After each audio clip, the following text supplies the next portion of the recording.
close your eyes and imagine a time before roads, before borders, before maps could hold the world still.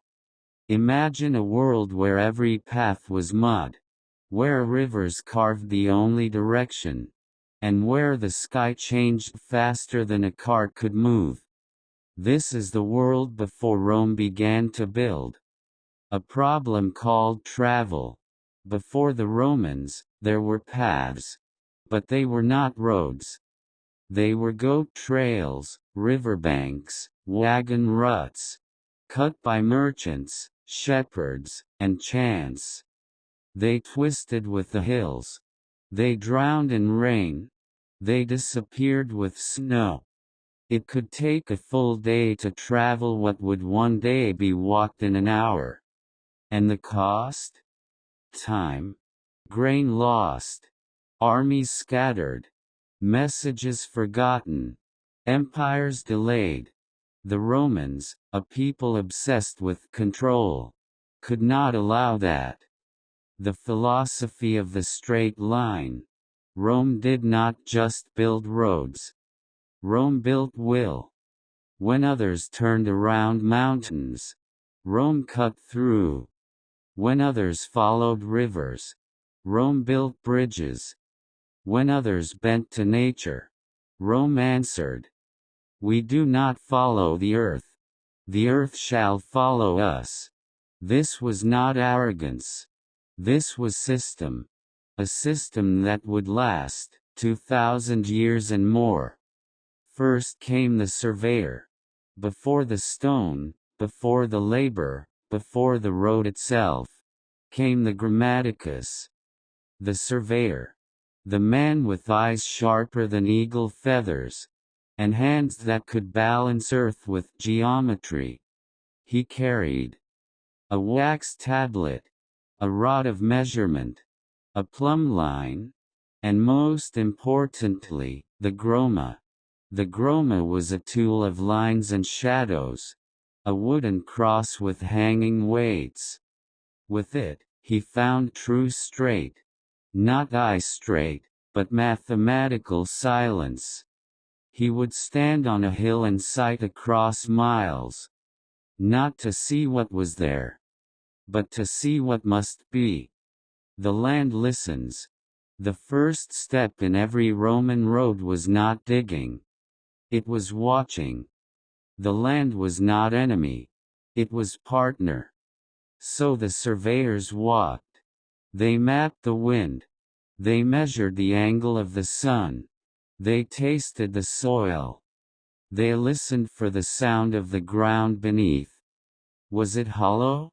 Was it wet? Would it hold weight? Would it echo carts or swallow them whole? The surveyor did not speak much. He simply walked, and wrote, and waited. And when he placed a stake in the dirt, that stake could decide the movement of nations. Ceremonies of the first stake. The first stake in a new Roman road was sacred. A priest would come. There was no crowd, no trumpet. Just a prayer to Mercury, god of travelers.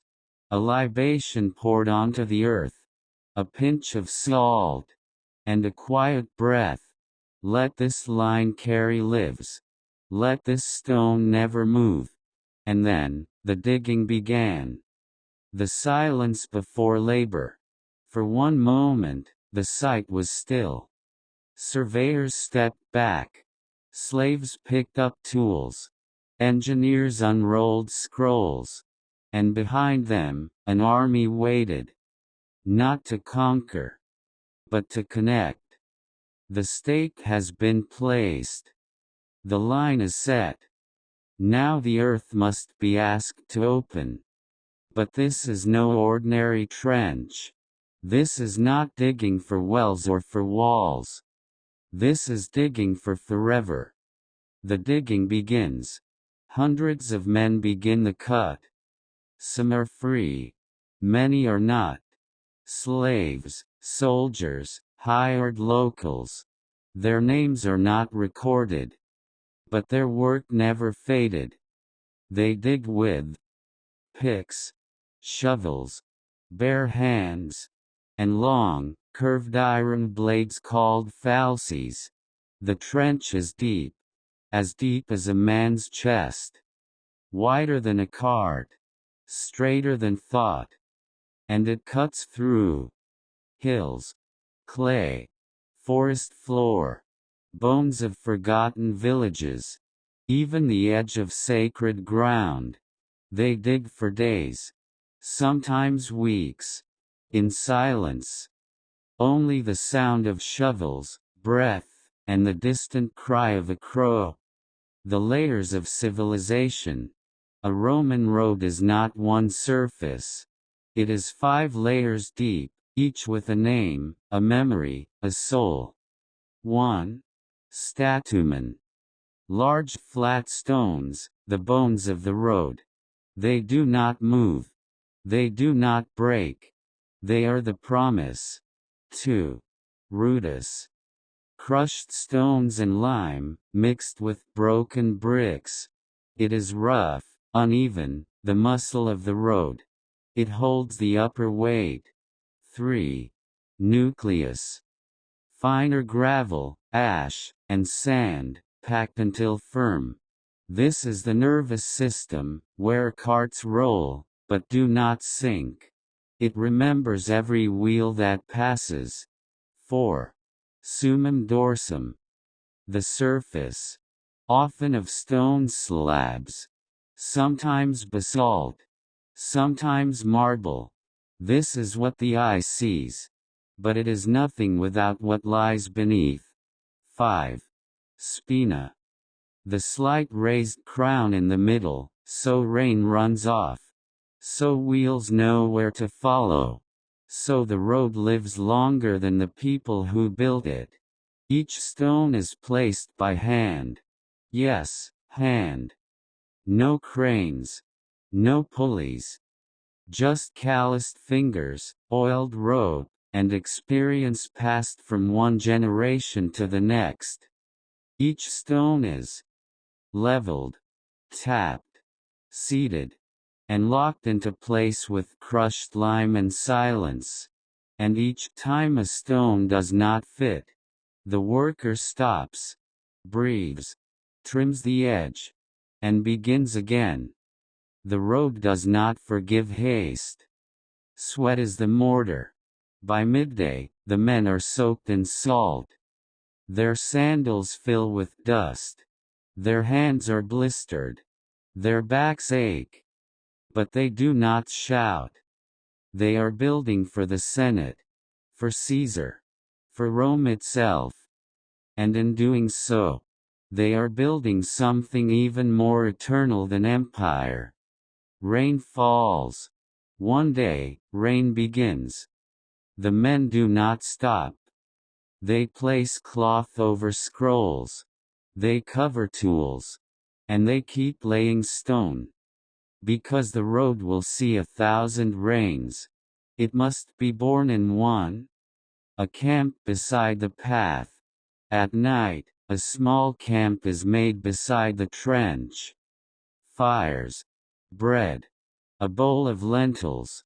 Someone hums a song in a language older than Latin. A boy asks, "Why do we build it this way?" An old man replies, "So the future will not forget where we walked." The boy nods and sleeps with a smooth stone under his pillow. The road takes shape. Within a week, the line becomes a groove. Within a month, the groove becomes a floor. Within a season, a path of power begins to shimmer beneath Roman sandals. It is not finished, but it is alive. And soon, it will carry carts, commands, and the weight of Caesars. Before the road can be used, it must be tuned. Not just leveled, not just straight, but tuned, like a stringed instrument, like a poem made from iron and sweat. Tools of the Roman builder. No machine hums. No electricity buzzes. Only these tools. Dalibra, a heavy, dual-headed pick. Falx, a curved earth-cutting blade. Teguli, wedge trowels for lime mortar. Groma, already used, but now brought back to recheck alignment. Plumb line, a string, a weight, a vertical truth. Chisels, long and short, flat and narrow. Hammers, of wood, bronze, and hope. And the most essential tool? Time. The mason's touch. Stone does not break. It listens. So when the mason strikes, once, twice, and then pauses, he is not hesitating. He is asking, are you ready to fit? Will you rest with your brothers? Can you carry 1,000 carts and never complain? And if the stone responds with silence, the mason moves on. But if it cracks, he stops and sets it aside. There is no anger, only adjustment. Because every Roman road is not a battle, it is a negotiation. The harmony of hammers. From a distance, the road site does not sound like chaos. It sounds like talk, talk, talk, clink, pause, clink.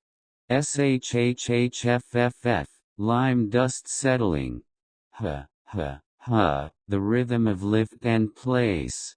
A splash, from a bucket of water cooling fresh mortar. A breath. Another tap. And then, silence again. Even the wind waits between strokes.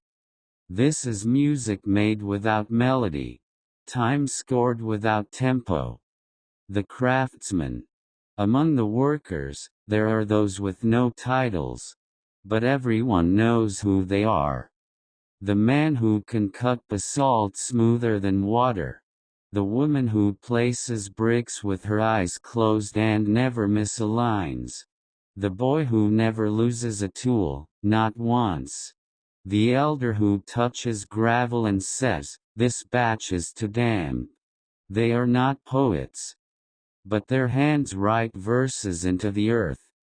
The test stone? At day's end, a single stone is chosen. It is placed on the surface layer, summum dorsum, and a chariot wheel is rolled across it.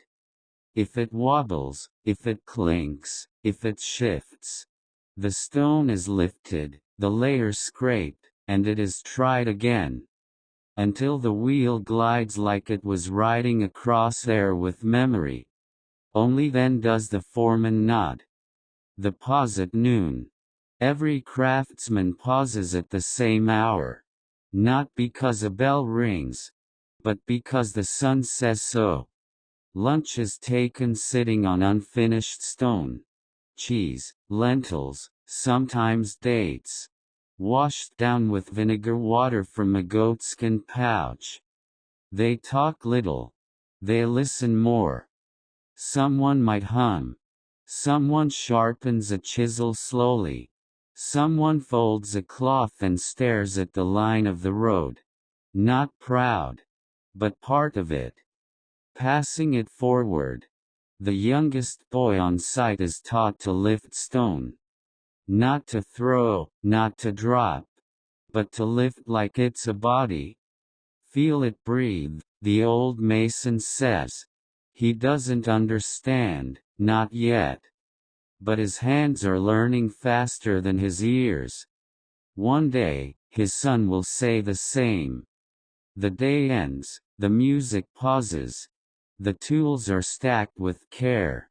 The chisels wiped clean. The lime washed from skin. And the line of the road lies quiet, but not asleep. Because it has heard its own heartbeat. And tomorrow, that rhythm will continue. The road must continue. But a river stands in its way. Wide. Cold. Moving. Indifferent. For most peoples of the world, this would be the end of the path. For the Romans, it was the beginning of a different kind of stone. Why Rome built bridges? Not just for trade, not just for speed, but because bridges were power made visible. To cross water where there was no crossing? That was to say, we decide where movement flows. Bridges were messages. To nature. To the gods. To the people. Rome is here. And Rome goes further. The first decision, which type?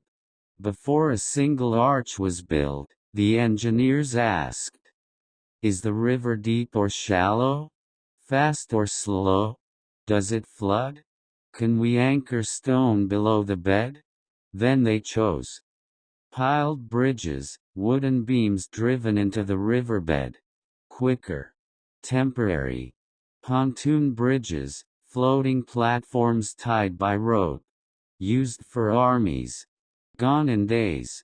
Stone arch bridges, the eternal kind.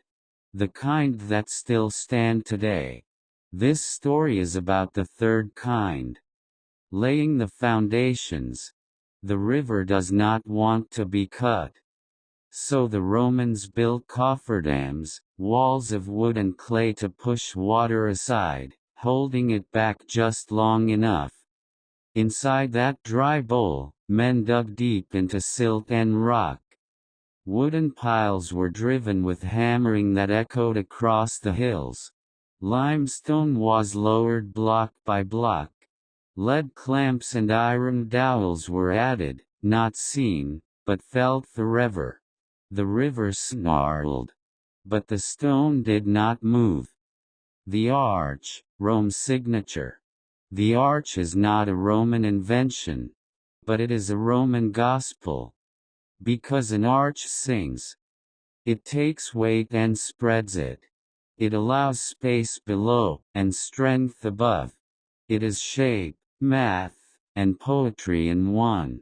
A Roman bridge was made of many arches, each one built with wooden support frames called centering. The stones were placed from the sides inward, and the final, top stone, the keystone, was tacked into place like the last word of a poem.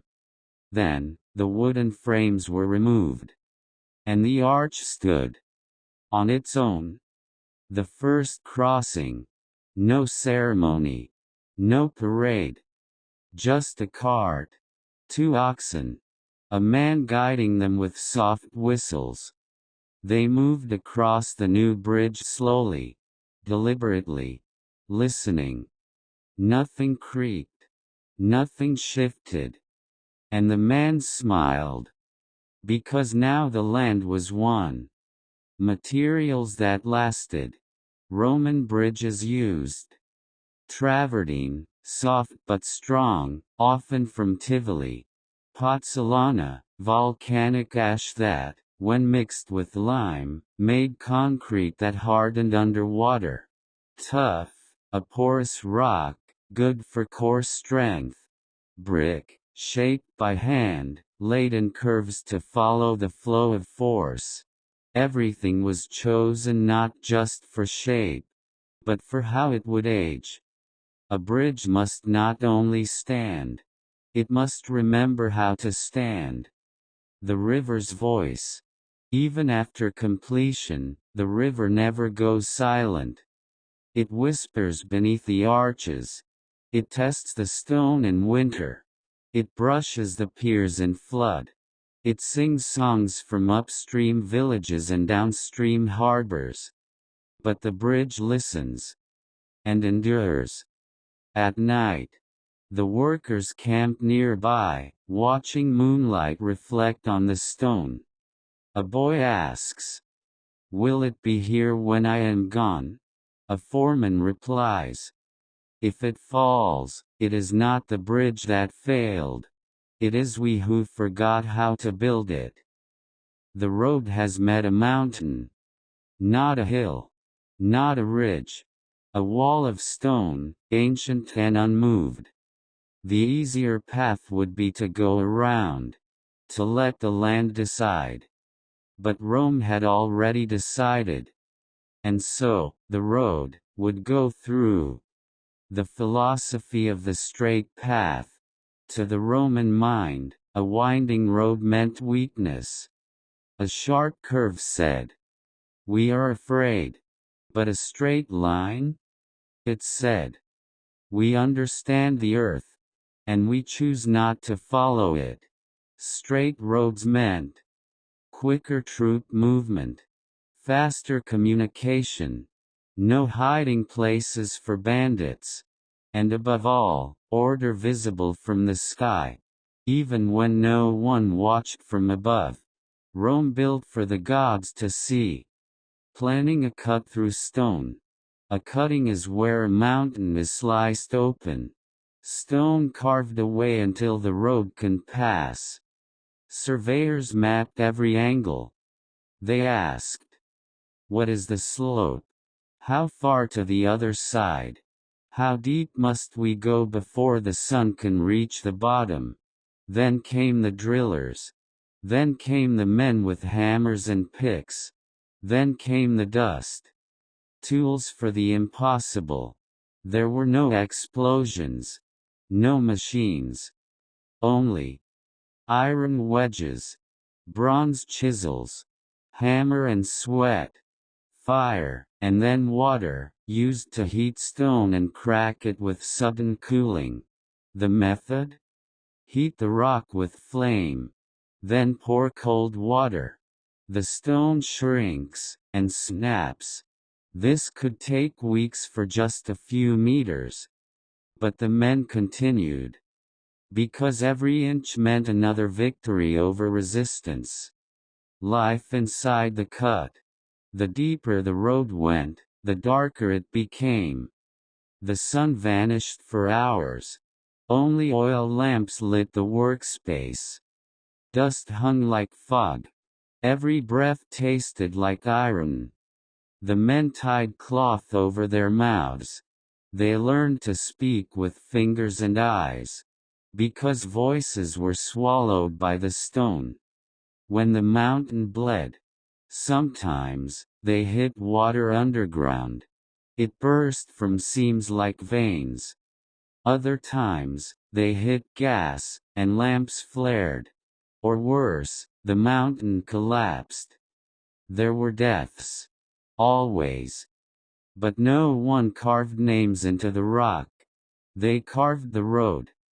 And that was their memory. Breakthrough.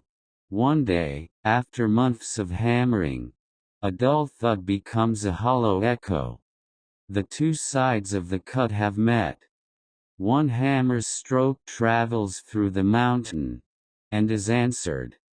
The men pause, drop tools, smile. They have done what seemed impossible. The mountain is no longer one piece. Finishing the cut. Walls are smoothed with lime. Drainage channels are carved. A slight slope is added to let water run out. And when the sun rises again, its light reaches the road's floor for the first time. That morning, a worker stands in the cut alone. He stretches his arms. The sun hits both hands. He whispers, "Now Rome can pass." A tunnel of thought. Not all mountain roads were cut open. Some were carved inside, full tunnels. They required side access tunnels for light and air, support beams, chalk markings for direction, torches that burned without smoke. Courage. Because to walk inside stone is to walk inside the earth's memory. The road moves on. Once the pass was clear, the road continued as before. Statumen. Rootus. Nucleus. Summum dorsum. Spina. But now it moved through a place that once said no. And that made every wheel turn with pride. The road does not stop at the mountain. It continues. Across fields where wolves howl. Across deserts where wind sings in sand. Across rivers that freeze in winter and flood in spring. Because the Roman road is not just for comfort. It is not just for cities. It is for connection. Even when there is no one to connect to. The northern frontier, Britain. They called it Britannia. Cold. Wet. Wild. Forests that swallowed sound. Hills that wore fog like a cloak. People who painted their skin and screamed at the wind. And yet, the road came. The Fosse Way. One of the oldest Roman roads in Britain. Built in straight lines despite the uneven terrain. Stretched over 370 kilometers. Linked Exeter to Lincoln. Passed through tribes, stones, and suspicion. It was not paved in all places. Sometimes just gravel. Sometimes crushed seashells. But it was firm. Because firmness, not beauty, is what lasts. Watling Street. Another road, more famous. Used by Boudicca's army. Used later by Roman generals. Laid so well that centuries later, England built its highways over it. The Romans may have left. But their roads were too stubborn to vanish. The Southern Empire, Africa. Not desert alone. North Africa under Rome was a garden of cities. Carthage. Leptis Magna. Volubilis. Caesarea. Each connected by wide, strong roads. Laid over plains, hills, and dust. Via Nova Traiana. Built under Emperor Trajan. From Damascus to the Red Sea. Through heat. Through rock. Through silence. Roads lined with milestone markers. Every 1,000 paces. Even in the emptiness, Rome left a rhythm. Desert solutions. In the Sahara's edge, roads faced new problems. Sand swallowed the surface. Wind erased tracks. Heat split the stone. Rome answered with road edges built higher. Drainage ditches. Water stations every 20 to 30 miles. And watchtowers, always manned. Because even where humans were rare, the roads still watched. The eastern limits, Syria and beyond. Rome stretched into lands older than itself. Lands with their own gods, their own roads, their own silence. Yet Rome added its own thread to the fabric. Roads here were smoother. More ceremonial. Flanked with columns. They connected temples, oases, libraries. Sometimes, they led to nowhere. Because sometimes, the point was the journey itself. Milestones, Rome's way of counting the world. Every 1,000 paces, a stone. Called a miliarium. Carved with the emperor's name. The distance to Rome. The road's name. And a reminder. You are on Roman ground. Some milestones still stand. Worn by wind, kissed by moss. They no longer mark a journey. They are the journey. Roads that outlasted the Republic. When emperors changed. When borders moved. When legions fell. The roads remained. Villagers used them. Pilgrims followed them. Traders wore them smooth. They became more than political. They became personal. A man might never see Rome. But if he walked on a Roman road, he belonged to something larger. The edge of everything. At the empire's far edge, in the fog of Scotland. In the dunes of Libya. In the valleys of Armenia. There is a moment. A soldier stands on a stone road, looks ahead, and sees nothing but sky and silence. Behind him, Rome. Ahead of him, unknown. And under his feet, a line of stone, saying, "Even here, you are not alone." Rome was not built in a day, but it was built around roads. When people spoke of Rome, they meant more than palaces and politics. They meant a city where you could walk for hours and still feel the stone beneath your feet.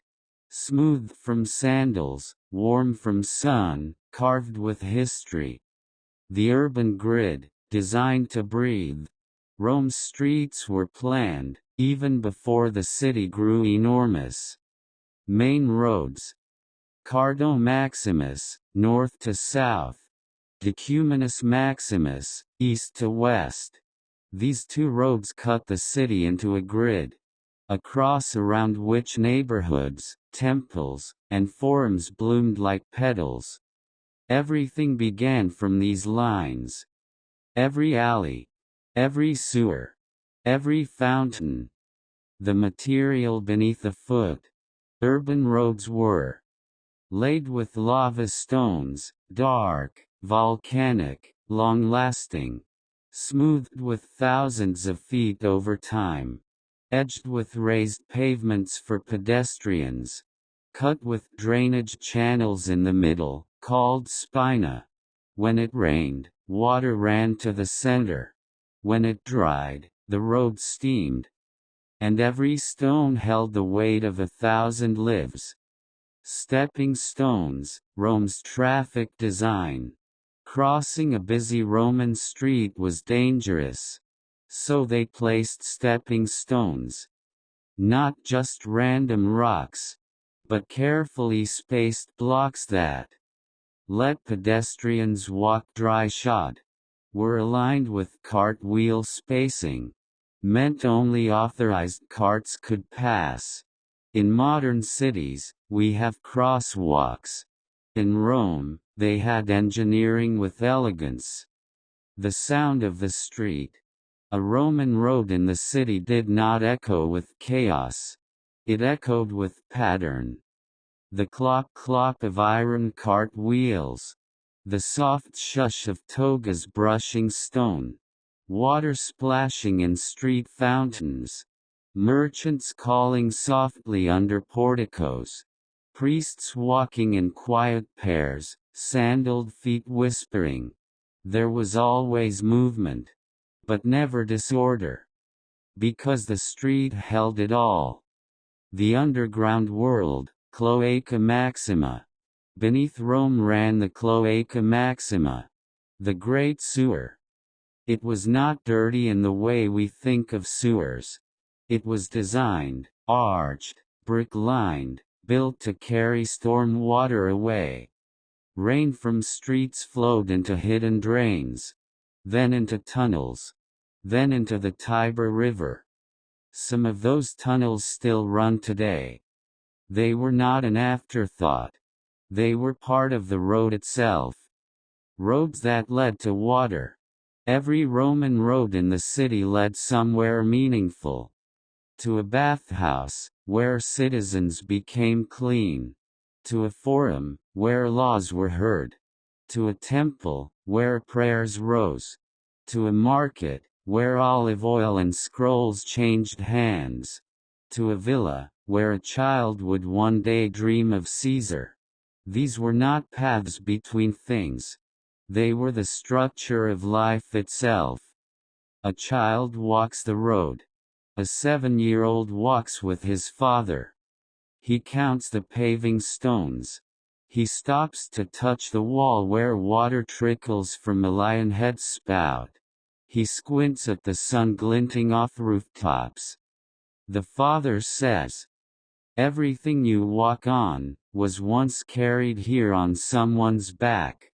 The boy whispers, "Even the stone." The father nods. And the boy keeps walking.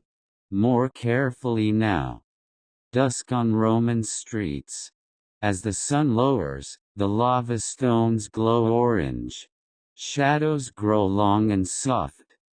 A woman gathers her basket. A magistrate locks his scroll case. A baker covers his stall with cloth. But the roads remain warm. They do not cool quickly. They remember the sun, and they hold its heat like memory. Nothing lasts unless it is loved. Rome's roads were not immortal because of stone alone. They endured because they were tended. Like gardens. Like wounds. Like promises. The Roman idea of repair. To a Roman, a broken road wasn't just a problem. It was a shame. Because the road was a reflection of the state. A cracked stone said, "The empire has forgotten this place." And Rome did not forget easily. Who was responsible? The question was not if the road would be repaired, but who would do it. Depending on where the road lay. Urban roads, maintained by local magistrates. Provincial roads, by the governor of the province. Imperial roads, by appointed curators, the curators virum. Each had to inspect sections regularly, report damage, allocate funds, hire workers, and above all, record it. Because every repair was documented. On tablets, inscriptions, even carved into the milestones themselves. Repairs by hand and heart. A pothole was filled with crushed lime and brick. Loose stones were lifted, cleaned, and reseated. Worn surfaces were replaced with fresh blocks, cut to the exact width of the original path. But repairs were not just functional. Sometimes, they included a small carving, a new inscription, a line added to the record of the road. Because Rome believed in repair as memory. To fix a thing was to remember why it mattered. Road crews in the field. A group of workers moves along a quiet road in Gaul. They have tools, lime, water, replacement stone, and a cart with spare wheels. They walk. They work. They speak little.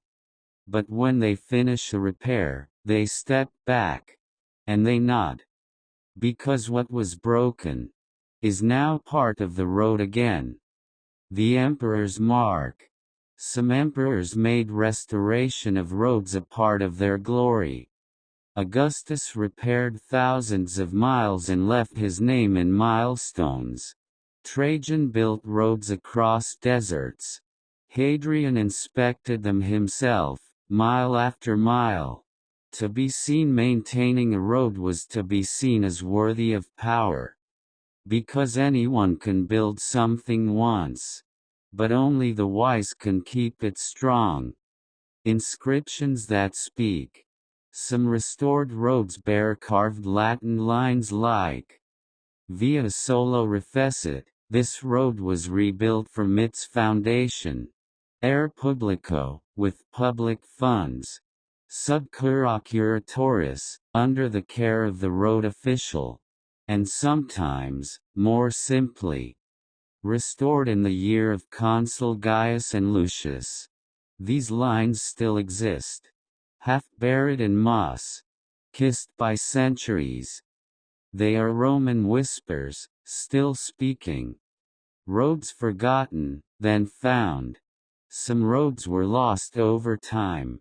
Swallowed by forest, flooded by rivers, buried by silence. But when farmers dug, when shepherds stumbled, when archaeologists brushed away dust, they found the stones. And they found the line beneath the soil. Still straight. Still waiting. Because Rome never truly lost its roads. It just waited to be remembered. A candle, not a sword. In the end, A Roman road was not just a tool of war.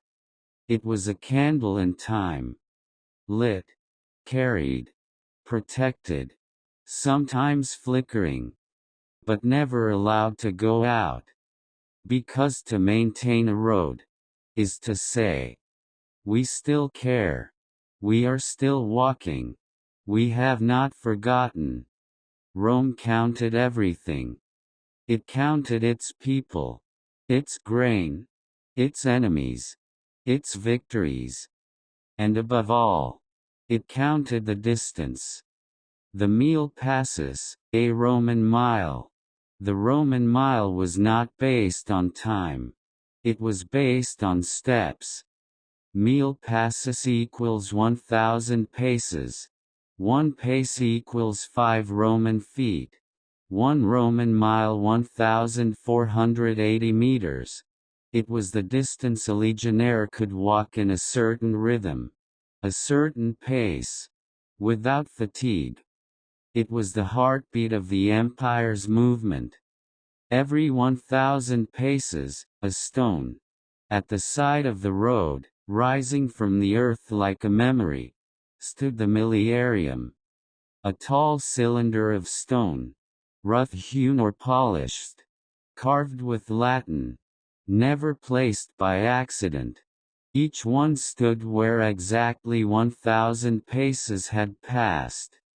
Not roughly, not approximately, exactly. Because Rome believed that the road, like law, must be measured precisely, or it was nothing at all. What they said. Each milestone spoke. Not loudly, not lyrically, but with authority. It told you the name of the emperor, the distance to the nearest major city, sometimes the name of the road itself, and often the phrase, Oberb Condita, from the founding of the city, because every step away from Rome was still measured by Rome. Examples found today. Here's what some real Roman milestones still say. Imperator Caesar Nerva Trajanus Augustus built this road for the legions of the north, 132 miles from Rome, under the care of curator Gaius Septimus. Distance to Carthago, 24 miles. Restored under Emperor Hadrian, with public funds. In the third year of his reign. These words were meant to last. And they did. Beyond directions, a monument of presence. Milestones were not just about where you were. They were about who had been there before. They marked empire, order, memory, continuity. A milestone in Gaul was the same height, the same voice, the same presence as one in Judea. So even when far from home, you could place your hand on the stone and feel. Rome is here too. Ritual and symbolism. Before placing a milestone, a brief rite was often held. The priest would say a line from Mercury's hymn. A libation was poured, usually wine or oil. A coin buried beneath the base. Then the stone lowered into its socket. This wasn't superstition. It was marking space with meaning. Because even measurement, to Rome, was a sacred act. Destroyed, and reused. Over centuries, many milestones were broken, buried, used as columns, rewritten by new emperors, carved over by medieval masons, but their shape always betrayed their origin. Even when nameless, they stood like mute witnesses. A traveler's moment. A man walking alone at dawn. His feet sore. His thoughts heavy. He sees a milestone by the path. Runs his hand across the Latin. Dust in the carved letters. He reads. To Rome, 86 miles. And suddenly, He knows where he is. And more importantly, who he is. Time, counted in stone. We use watches. They used milestones. We check GPS. They read Latin. But the feeling was the same. You are here. You are going there. You are not lost. The road feels the weight before the war. Before the battle is seen. Before the order is given. The first thing the enemy hears is the sound of Rome marching. The legion walks. 5,000 men. 2 to a rank. A steady, even pace. 20 miles a day. No more, no less. Boots, caligy, tied tight. Soles thick with hobnails.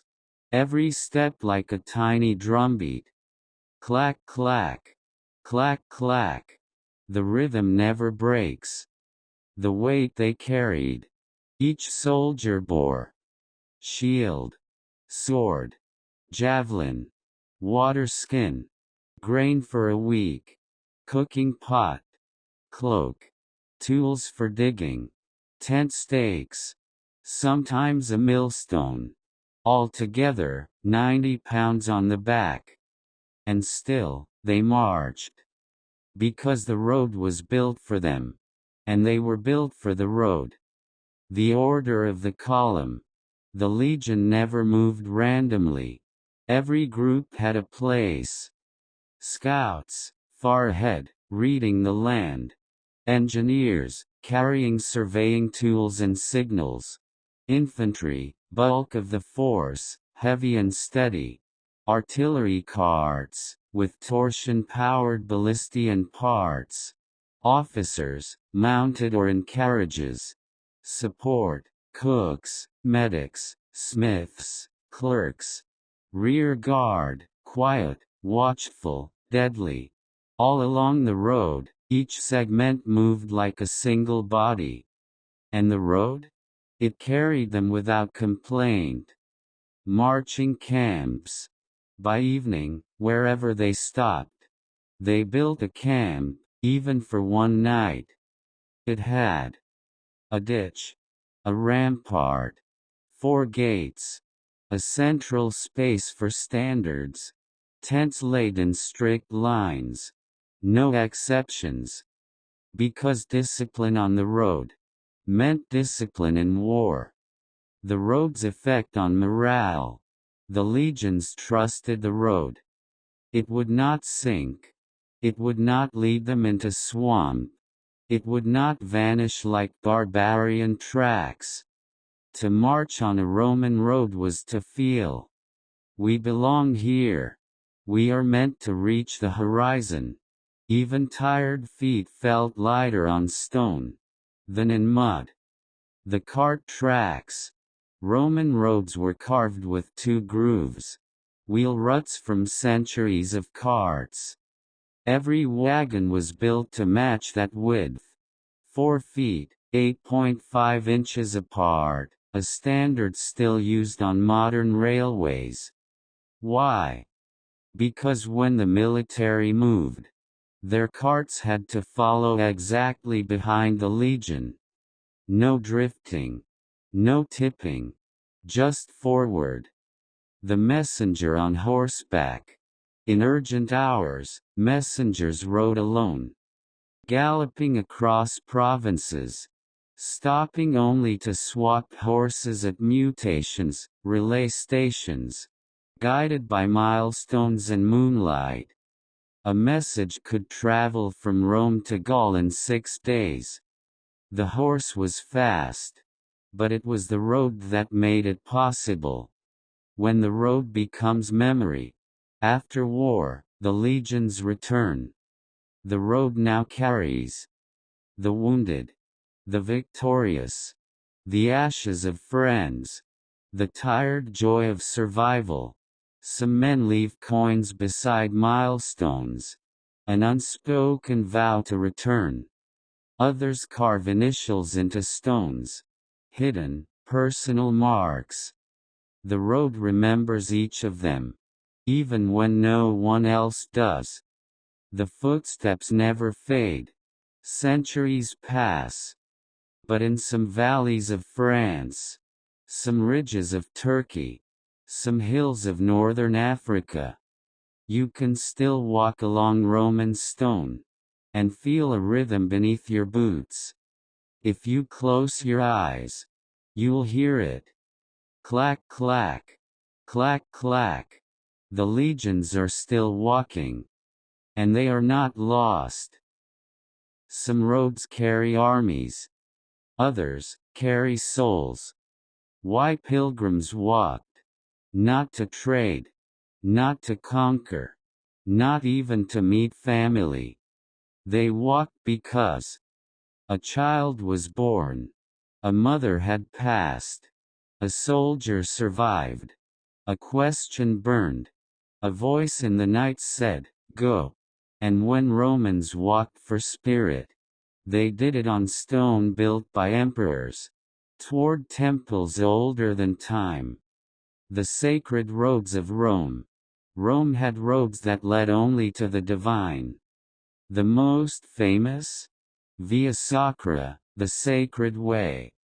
It wound from the Forum, past the Arch of Titus, through the heart of the city, and up to the temple of Jupiter Optimus Maximus. It was more than a street. It was a spiritual artery. Every procession, every triumph, every offering, every vow, moved through it. And as sandals touched the stone, Romans felt, the gods are near. The steps of a pilgrim. No soldier's march. No merchant's pace. The pilgrim walked slowly, soft-heeled, head bowed or eyes closed. Some whispered, "Salve, Jupiter." Some wept. Some said nothing for miles. But each carried something unseen. A fear, a hope, a secret, a name, and left it at the feet of a god. Offerings along the way. On sacred roads, milestones were sometimes replaced with shrines, altars, statues of Mercury or Fortuna. Pilgrims stopped to tie ribbons, pour wine, place olives, light small lamps. The road became ritual, not route. Even the dust between the stones was said to carry blessings. Roads to healing. In Asia Minor stood the sanctuary of Asclepius, god of medicine. Pilgrims from across the empire walked there. The sick, the blind, the cursed, the broken. They slept in temples, dreamed visions, and walked home, not always healed in body, but lighter in spirit, because the road had absorbed their burden. Festivals of the feet. During Roman festivals, processions filled sacred roads. Priests in white robes, flute players, virgins carrying censers, oxen crowned in garlands, children with wreaths, senators holding symbols. It was not a parade. It was a moving temple. The crowd became the prayer. And every step forward was a verse. The night pilgrimage. Some pilgrims walked only by moonlight. They believed. The gods heard more clearly at night. The stars watched more gently.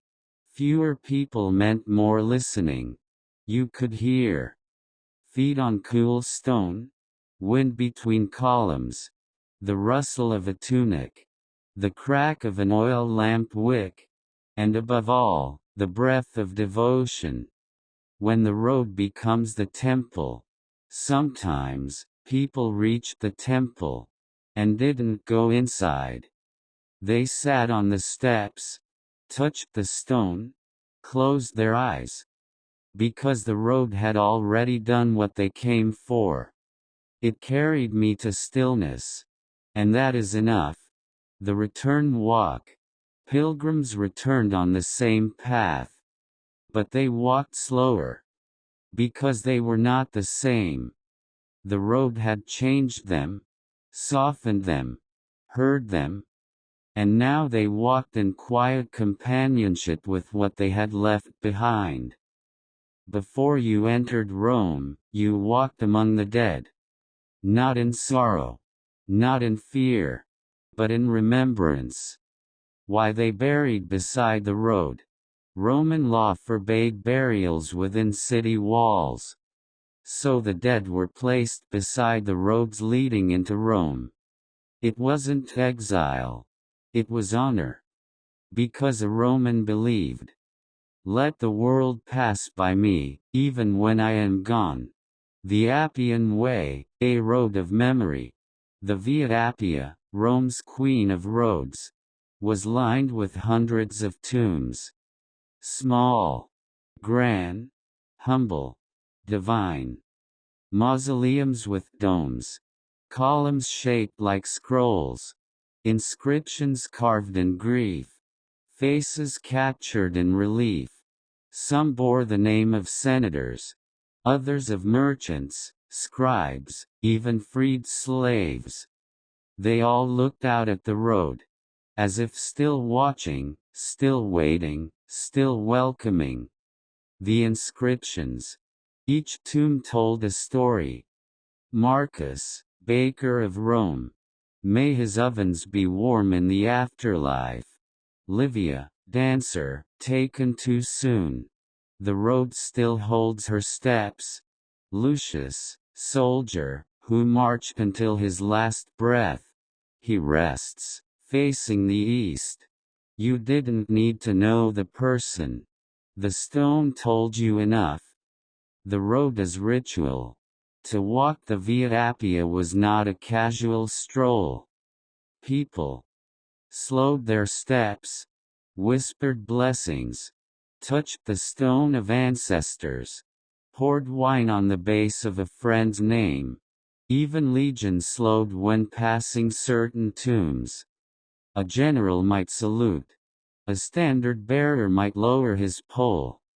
Because on these roads, the past stood up and looked you in the eye.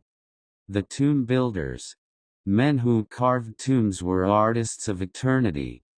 They chose strong travertine, soft marble for faces, dark tufa for foundations. They carved not just names, but laughter lines, creases, curls of hair. Because to die in Rome was not the end. It was to become part of the landscape of memory. The rich and the poor. Some tombs were tall, proud towers. Others were simple stone boxes. But even the smallest bore a truth. I was here. I mattered. Let the wheels roll past, but not forget me. Rome made room for all memory. Its road was wide enough for both emperor and potter. Pilgrims of grief. Some walked these roads not to pray, but simply to feel closer. They brought dried roses, old coins, bread for birds, a child's toy, now unplayed. They did not cry loudly. They placed, they paused, and they walked on. Ghost hours. Just before dawn or after dusk. The tomb seemed to whisper. Not with words, but with the breath of centuries.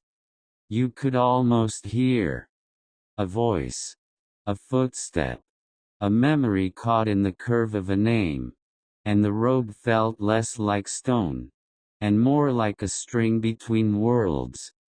When the road fades, even today, some of those tombs still stand, cracked, tilted, covered in vine.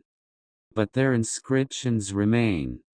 And if you pass them slowly, if you press your hand to the ancient surface, you may feel not cold, but continuity. Not all ruins lie in plain sight. Some roads are not lost. They are simply covered. Covered by time. By new streets.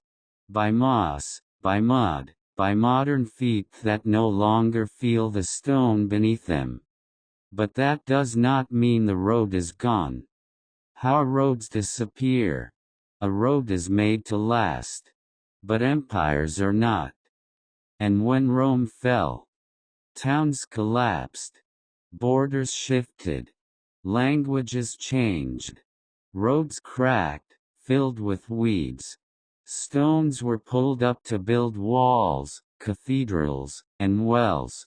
What remained was not the surface, but the alignment, the memory of direction. A line buried in the earth's mind. Signs from above. Today, archaeologists look from satellites and find straight bands of difference in soil, curves cutting across modern towns, trees growing in patterns, villages that all face the same invisible path, because the old road may be gone. But the world still remembers where it was. The ghost beneath a city. In places like London, Lyon, Cologne, Carthage, Jerusalem. You walk on modern pavement, and underneath, 10 feet down, the Roman road still lies. Some cities were built right on top of them, because the old road was the strongest foundation. Every cafe, apartment, museum, still leans quietly on Rome's forgotten spine. Digging down. Sometimes a basement is dug, and a worker's shovel hits a layer of compacted gravel, then larger stone, then a smooth slab, grooved by ancient wheels. And someone says, "We found the road." And the excavation slows. Breath deepens. And everyone speaks softer. Because they are no longer digging earth. They are digging through time. The lost milestone. In a farmer's field in southern France, a boy found a tall round stone. He thought it was a boundary marker. But the rain revealed letters. Worn, but legible. XXXVII miles to Narbo. Restored by the Emperor Aurelian. A Roman milestone. Buried for over 1,700 years. Found because the earth exhaled. Cities that remember without knowing. Some cities still follow the old Roman grid. Some roads still curve because a Roman bridge once curved there. Some doors face east because the Via Appia once entered from that side. Even when people forget, design remembers. The streets know where they came from. They just no longer speak it aloud. Beneath churches, beside railways. In Italy, Romania, Spain. New train lines pass inches from old Roman roads. Builders leave them undisturbed. In cathedrals, under glass floors, you can still see ancient paving stone, worn smooth by feet that walked toward gods now gone. Even the footsteps have faded, but the path remains. A road dreaming in darkness. Think of it. Somewhere, under a house, a child plays, and 10 feet beneath her, an ancient road sleeps, still straight, still there, waiting, not to be walked again, but to be acknowledged. Because what Rome built was not just material. It was intention, shape, and silence that remembers itself. You may think Rome is gone. But open any map. Zoom in. Look at the roads. And you will see. Rome never left. Roman roads became blueprints. When modern Europe began building highways, railways, postal systems, national grids. They didn't always design from scratch. They followed what already worked. The straightest lines, the most stable ground, the most efficient connections, the alignment of Rome's bones. In France, Italy, Britain, modern roads often run parallel to ancient ones, or they run on top, because Rome had already tested the land, and the land had already agreed. Railways and ruts. Modern railway tracks, from Europe to America, use a gauge of 4 feet, 8.5 inches. Why? Because Roman carts, drawn by horses, had wheels this far apart.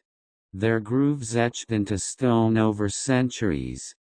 When railways were invented in the 19th century, builders reused the same dimensions for early wagons. Those dimensions became standard. So the trains of today still echo the ruts of Roman wagons. The Roman concept of a network. Rome didn't just build roads. It built a system. With milestones. With rest stations, mutations. With way stations, mansions. With maps. With inspectors. With cohesion. This wasn't random infrastructure. This was designed intelligence. And today's road networks mirror this. Fuel stations, toll plazas, mileage signs, digital route markers, emergency services. Rome had the manual version of what we now build with satellites. The Itinerarium, the first travel app. The Itinerarium Antonini was a Roman route directory. Listed all roads across the empire. Not drawn as a map, but as a sequence of destinations and distances. Like Rome Iridium, 140 miles. Iridium Florentia, 50 miles. Florentia Pisi, 85 miles. It was a scroll version of Google Maps directions. You didn't need a compass. You needed the itinerarium. Cities built from Roman grids. Many cities across Europe still carry the Roman grid. Barcelona, Turin, Nîmes, Cologne, London, the old Roman Londinium. Even when buildings changed, the streets did not. So when city planners draft blueprints, they often find themselves coloring between Rome's lines. Highways that whisper Latin. In Italy, the modern A1 runs close to the Via Flaminia. The A2 mirrors the Via Appia. In France, the N7 follows the Via Agrippa. The A6 follows parts of Via Julia Augusta. Travelers move at 130 km per hour. But they ride on routes first dreamed under olive trees. The postal system. Rome had its own cursus publicus, an official mail and transport system. With way stations, relay points, and scheduled messengers. Today, postal networks mimic that exact rhythm. Central hubs, relays, estimated delivery time, official stamps and authorizations. The message changed, but the method did not. The Appian Way lives on. In Rome, parts of the Via Appia still exist. People jog on it. Couples picnic near it. Tourists walk its grooves without knowing their age. Beneath every footstep is 2,000 years of uninterrupted purpose. Even your smartphone may use the same road. For your Uber's GPS route. Without knowing it, you are riding on Rome's dream. A designer's secret. Modern architects, engineers, and planners still study Roman road systems. Why? Because they solved problems without modern tools. Drainage, weight distribution, thermal expansion, road shoulder slope, road width standardization. Rome built not just for its time, but for any time. That's what made it timeless. Every road must end. Even Rome's. But Rome did not believe in endings. It believed in circles, in memory, in stones that last longer than speech. The end of the road. Some Roman roads reach the sea. Some reach the fortress. Some just stopped, because the world had not yet extended beyond them. At the very end, there was often a final stone, slightly larger, sometimes engraved, facing outward. It did not say stop, it simply said, "From here, we look back." Travelers who reached the edge, a merchant, a soldier, a priest, a father carrying his child. They arrive at the road's end. There is no fanfare, no signpost, no inn, just wind, distant trees, a slope falling into silence. They sit, rest, breathe, and think of every mile behind them. A quiet ritual. Sometimes the final traveler would place a small coin in the soil, carve initials in the last stone, leave behind a pebble from home, pour a little wine, not because someone would see, but because the road had earned that offering. It had carried weight, absorbed grief, and held up every footstep, without a word. The stones that wait, long after the cities fell, long after the empire cracked, some last stones still stood. Not on maps, not in books, but in the corners of forests, at the ends of forgotten paths, in villages where no one speaks Latin, but the street still runs straight. They do not cry out, but they do not disappear. A road seen from the sky, from a bird's eye. A Roman road is a scar of geometry across chaos. A line drawn, through rivers, through hills, through time. Even after 2,000 years, satellite images still reveal alignment, pattern, the design of Rome's will, etched in terrain, not paper. The road within us. A boy stands at the end of a Roman road, his sandals worn, his satchel empty. The sun is low. He does not cry. He simply turns back, walks a few steps in reverse, then pauses, and smiles. Because the road gave him something greater than direction. It gave him belonging. You are on it too. If you've ever walked a perfectly straight village road, seen grooves in stone on an old city corner, followed a quiet trail that led nowhere, but felt important, or stood in silence on an old road without knowing why, then you've touched it. The Roman road. Still beneath you. Still awake. The road is not dead. It is. Beneath cities. Inside books. Echoed in modern roads. Whispered in architecture. Painted in maps. Alive in language. Spoken in silence. It's not about where it led. It's about what it held up while it stood. People. Empire. Prayer. Grief. Laughter. The sound of sandals, the dust of longing, the rhythm of humanity, the final stone. You reach the end. You place your hand on the last rock. It is warm. It does not say anything. But somehow, you understand everything. You turn around and walk back, not on stone anymore, but on the path that left inside you.